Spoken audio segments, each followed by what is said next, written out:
What's up, everybody? John Arapola here with MyMMANews, and today's guest will be fighting Jared Gordon at UFC Vegas 53 on April 30th. I'm pleased today to be joined by Grant Dawson here today. Grant, thanks for being here, man. Really appreciate the time. I know you're down there enjoying that nice South Florida weather there, so thanks for doing this. I appreciate it.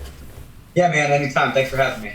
Hey, no problem at all. So obviously this whole move to South Florida is a whole new thing for you, right? You were training out of Glory MMA for a while. Now you're down at American Top Team. Just talk about that and that decision here before we get into any of this fight-related stuff here, because this is obviously a major decision to move and change training camps from, obviously Glory MMA is a great gym in itself, but now to go down to American Top Team, kind of just another big level there.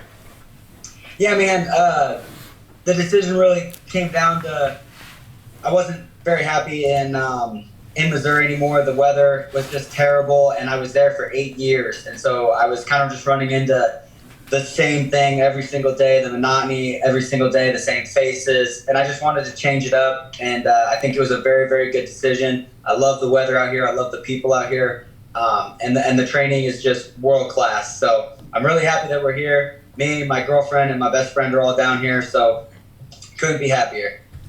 I mean, anytime that you move, though, it's always a difficult decision, whether it's like just changing a job or trying to, obviously relate to things in the real world, or moving from your apartment, right? Like, anything is a big change. Was there any difficult, to it when you made that decision, like, hey, I'm going to pick up and leave Glory? Because obviously you were training there for 8 years. I know you're close with a lot of the guys there. Was there any difficult parts of this whole entire move here that came your way? Yeah, man. Obviously, I was at Glory for 8 years. I was in Missouri for 8 years. I created a lot of really great relationships, one of which with my coach back home, James Krause. He was a very close friend of mine, somebody I look up to a lot, and a very, very good coach. So it was really hard,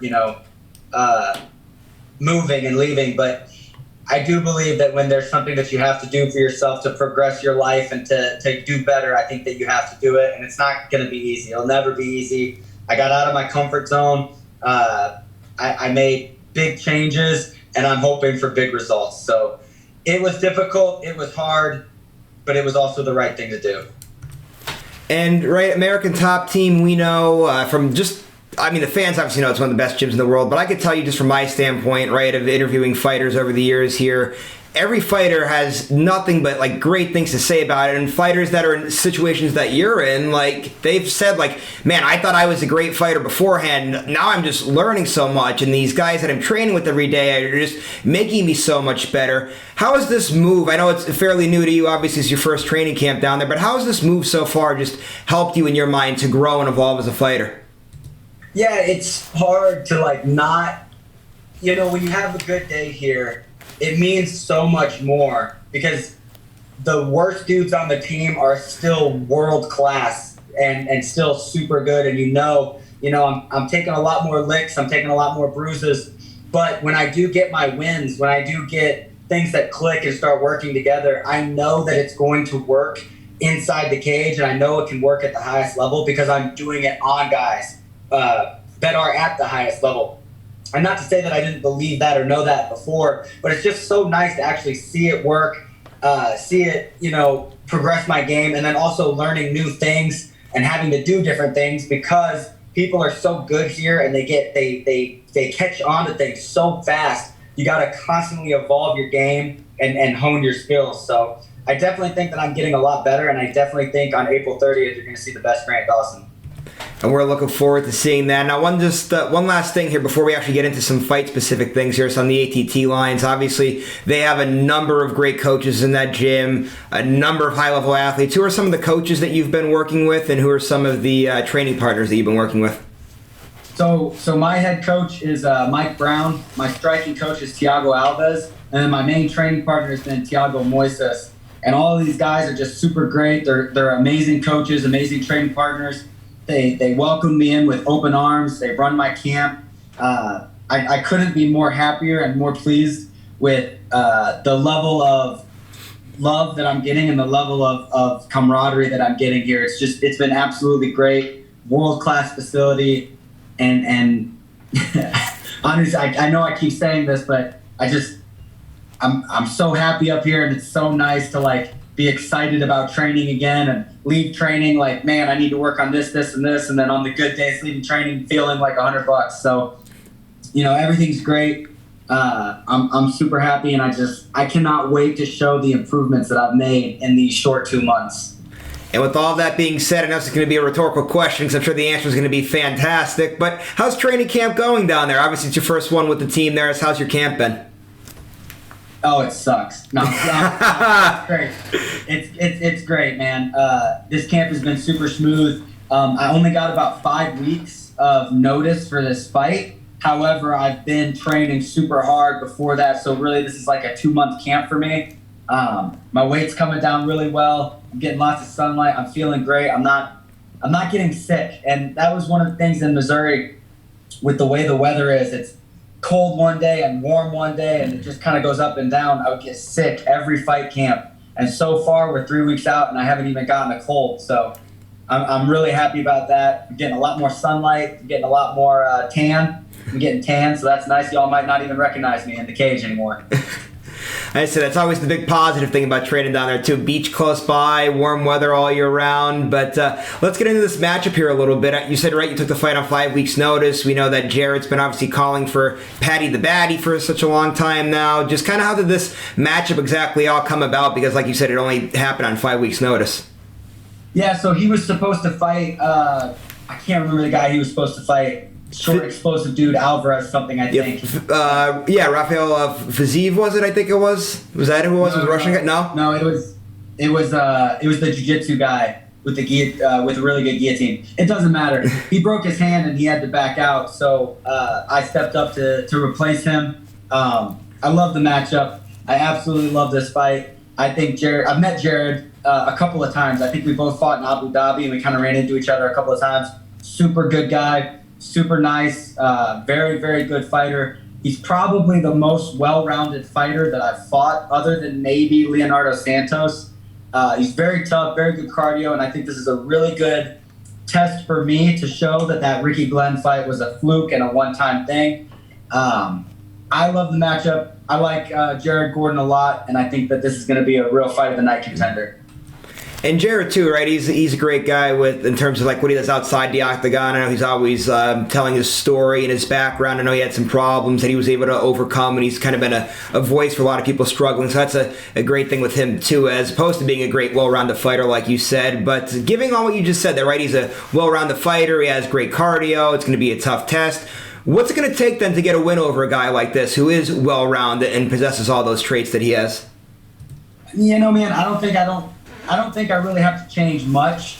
I think that just going out and doing what I'm good at is going to be enough. I've definitely added some more skills to my game, I feel like. So I'm really excited to test myself against this guy. One thing, in my last fight, I dominated the first 2 rounds. I got tired, and I got beat up in the third. I have a very good feeling that I'm not going to be able to finish Jared in the first 2 rounds. So I'm going to have to go to the third, and I'm ready to show that I can fight hard for 3 rounds. And that's what it's going to be. It's going to be a grinding, grueling war. It's going to be being smart, taking right positions, and not getting overzealous for things, not tiring myself out trying to go for the finish constantly. I will try to finish, but if I don't get it, that's not going to deter me at all. I'm going to fight him from bell to bell. I'm going to grind out a very good victory here, and I do think that I will be very dominant, and I do think I have the ability to finish him in the 3rd round. So you talked there, right, going to the 3rd round, going into deep waters there. Obviously, now you're fighting at 155 pounds. Just how much better do you feel in that weight class? Because that's obviously, when you feel a lot better, you can go longer in the fights and get into these grueling type of fights where you have to, go into deep waters, go in these late rounds like this. So how much better does your body feel since you've made this move now up to 155 pounds? Yeah, man, it's a lot better. I get to enjoy myself a little bit longer. The weight cut isn't easy, though. A lot of people think just because you go up a weight class, it's cake and it's easy. It's not. The weight cut is still hard. It's still really taxing. However, it's so much more doable. I have a great nutritionist with Tyler Mitten, and I really think that I'm finally getting this weight down to where I'm small enough to make weight on 5 weeks notice, but I'm big enough to still compete at the weight class. So 45 is completely out for me. 55 is going to be my new home, and maybe 70 someday. You never know. Yeah, I was actually just going to ask too, right, when you were saying that, the first thing that popped in my mind, I know fighters have said this before, a lot of fans think, okay, I'm moving up, a weight class with, 10 pounds, like, all right, so their weight cut maybe isn't as challenging. However, the fighters will often tell you, though, you're fighting bigger people, so there's still a bit of a transition period. Your body still has to kind of adjust to be able to fight in a heavier weight class. It's not just a matter of I'm not going to cut an extra 10 pounds. Just talk about that, what that's kind of been like, too. Just get your body ready to fight these bigger guys here. Yeah, I think that I was so focused on making sure that I stepped into the cage big at 55 that I almost feel like I was putting too much weight on myself, and not in a good way, not in a like, okay, this weight is going to help you. I feel like it was just making me lethargic and making me kind of, I don't want to say gassed out, but making me, I have to carry more, not only more with my opponent, but I got to carry more on myself. So this fight, we've really focused on getting the weight off, and then after weigh-ins, not going crazy, not stuffing my face with everything that I see, even though I really want to. Going into it a little bit lighter, and not too light to where I won't have a good strength advantage, but light enough that I'll still be fast, my cardio will be good, and I'll be able to ride a lot longer. So I really believe that this is the fight that I'm going to get the science down and figure out exactly what I need to do to step in at the best weight that I can. So, right, if a win here, right, that'll put you, I believe if I have this correctly, a win puts you at 18-1-1, unbeaten in the UFC. When I see a record like that, I mean, I got to think, man, a ranked guy's got to be right around the corner, if not a ranking next to your own name there. So if you get a win here on April 30th, or I should say when you get a win here on April 30th, where's this kind of put you in the spotlight here? Do you think you get a ranking next to your name, or you get a ranked guy next? I know obviously the goal is to climb the mountain and be a champion one day, but I still, obviously there's a ladder to climb there. Where's it kind of put you with the win here? Well, I'm not exactly sure where this win puts me. I think that I was very close to a ranking or getting a ranked fight until I went to a draw with Ricky Glenn. So the only thing I'm really worrying about is kind of reminding people that I am good, reminding people that I do deserve to be in the rankings. And I think that Jared is a very good fight for me to show that, because he's super tough. He's a very good fighter. And people forget he's 17-4, and his 4 losses are all world-class guys that are currently in the rankings or a world champion. He's not losing to scrubs. And he's competing with these guys. He's competing with these high-level dudes. So it really just depends on what my performance is like. I'm going to go in there. I'm going to worry about getting my hand raised on April 30th, and anything that follows I will take in stride. If it's a ranked fight after, great. If I get ranked after this, great. If I get a title shot after this, which is impossible, but you get what I'm saying. Like, I don't care. The only thing I care about is getting my hand raised April 30th. All right, man, I got one last thing for you. This is something that I'm not very familiar with, but I did see on your Instagram bio. I think it said something along the lines of anime lover, if I had that correctly down there. I don't really understand anime. I have one friend from college who's always posting different stuff with it. What exactly is it that draws you to that? And kind of explain a little bit to everybody that's like me, who has no idea why this is such a big thing that people follow and have such a love for. I think everybody's different. I think everybody's kind of got their own, thing that they're into. I'm a huge nerd. I love Star Wars. I love anime. I love all that stuff. I grew up with my brother who watched anime, so it was really just a bonding thing for me to be able to watch it with him. To be able to watch it with him and kind of grow up. And then my girlfriend really loves it too, so it's kind of a bonding thing between the two of us, and it's just anime. It's just my fiance. It's just something that I enjoy doing, and whether people like it or not, do you, man? I don't really care. So you said Star Wars there. Did you see, was it 50 days till the Obi-Wan Kenobi show comes out there? Have you seen that, and do you plan on watching that? Oh, absolutely. I am so excited for that. I think that it's going to be a great show. I think that the Star Wars shows are doing so much better than the movies. And I think the reason for that is because Star Wars is meant to be told as a story over a long period of time. It's really hard to fit in a really great story in a 2.5-hour movie or even a 3-hour movie. So I think it was supposed to be like a TV show originally. And now that they're actually doing that quite a bit, I'm super excited for everything that they're going to bring out. Disney Plus has been great, and I think that they're going to produce a lot of great Star Wars content in the future. So I saw The Mandalorian. I'm a huge Baby Yoda fan. I have a few like coffee mugs with Baby Yoda and a few T-shirts with Baby Yoda on it. I haven't seen the Book of Boba Fett yet. It is on my list of things to watch. I'm gonna go ahead and guess that you've watched that already. Do you highly recommend that show? Absolutely, I very highly recommend it. It's really cool because The Mandalorian is kind of like a Wild Wild West. You know, like who's the fastest gunslinger, and then the Book of Boba Fett is more like gang lords and running territory and stuff like that. It's very, very good, and I highly recommend it to everybody. The Mandalorian and the Book of Boba Fett, even if you don't like Star Wars, I think that you will like those shows. Those aren't really like, you don't have to know a lot about Star Wars to like them, and if you do know a lot about Star Wars, it makes it even better. Awesome, man. I'm going to definitely check that show out soon. One last thing, though, before we roll out here. Social media, management, sponsors, anybody you got to give a shout-out to. I know you gave a shout-out to your fiance just there before after she yelled at you for calling her your girlfriend there. So go ahead, give any shout-outs you got to give, and you get the last word here. Floor is yours.